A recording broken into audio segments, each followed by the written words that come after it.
This may be the worst thing he's done. He said to them, no more stupid wars. Now he brings in the godfather of stupid wars, John Bolton. I think that the risks of a war, of a shooting war with Iran and North Korea are substantially greater than they were this morning. I think it dramatically increases the risk that a lot of Americans and Koreans, perhaps Japanese, end up dead. John Bolton, he is the hammer and everything is a nail. It's like a kid throwing all his toys in the air. Just throwing all the toys in the air. I'm mad. I'm getting rid of everything.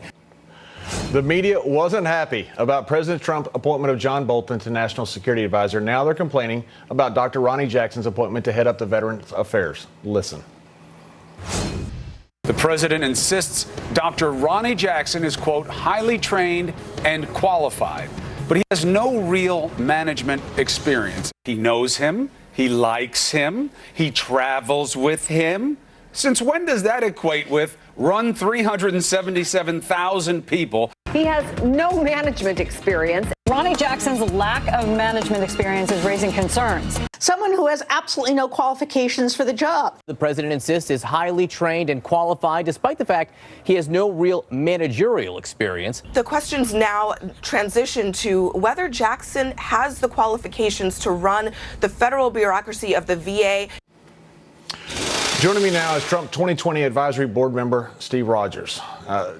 Steve, I've got to ask you, I was on air last night when this broke live, and the report was he got hired his personal physician to head up the VA. That sounded nuts. Is there some rationale and logic behind this? Oh, there sure is. First of all, look, what we just saw, the mainstream media host, I mean, so they're really qualified to evaluate who the president should pick in such a position. We're talking about a lifetime dedicated military admiral. He spent a lifetime in the military, one of the best medical professionals that the president could find. What better mix than put a position like the admiral in that position to overhaul and actually recreate the VA? We have 50,000 homeless soldiers right now, which I think is a shame on our country because we have these guys did their service. They did their part, and we're not doing ours. And we have not done ours in many respects with the VA. Can this admiral, can he fix the VA? You know, I've been a commander in the United States Navy. I'm retired, all right? And I've learned one thing about the military, especially in the Navy. Can-do attitude. Yes, this admiral was brought up in a culture just like I was in the Navy. It's a can-do attitude, and he will do, meaning that, yes, putting him at the helm is going to be able to fix this problem. In 2014, 40 veterans died while waiting for care at the Phoenix VA facilities. In May of that year, the top Veterans Health official, Dr. Robert Petzl, retired early at the request of Veterans Affairs Secretary Eric Shinseki. 2 weeks later, the secretary resigned from office amid the fallout from the controversy. Sir, this seems like a pattern. It seems like a very bad pattern. And these are our vets coming back. Yes. What went so wrong? What's going wrong, I believe, is that in those cases, maybe there was a thought on the process of the appointers that these appointees would rise to the occasion. Now you have a man in there who's a veteran himself, who knows the heartbeat of our veterans. And we have to have a lot of connection, and I believe the president's going down the right road with these vets on local government levels. I can tell you, in the town I live in fact, I helped create a local municipal military and Veterans Affairs Bureau that now interacts with the federal government. So you bring it down the way President Trump wants to do it to a local level, it's going to work. You have to ask, the media like it when Tillerson was nominated, or Sessions, or Betsy DeVos, or Ben Carson.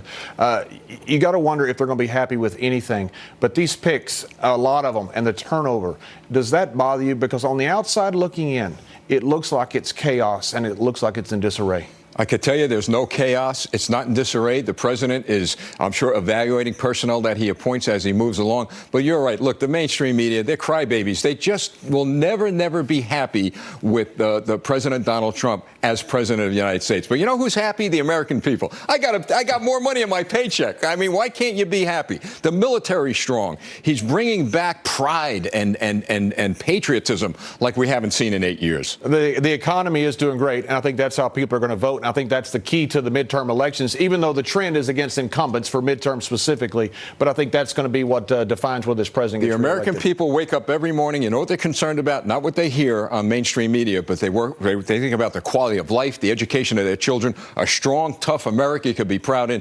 He brought America back like he promised. Sir, thank you for your service, and I have a big admiration for veterans, and I hope that this gentleman gets this VA right, because I think it's important for our country and for important to people that have out there that have given us the freedom of this country. Well, he will, and thank you for the opportunity to be here. Thank you, Pleasure. sir. Former Obama advisor Susan Rice.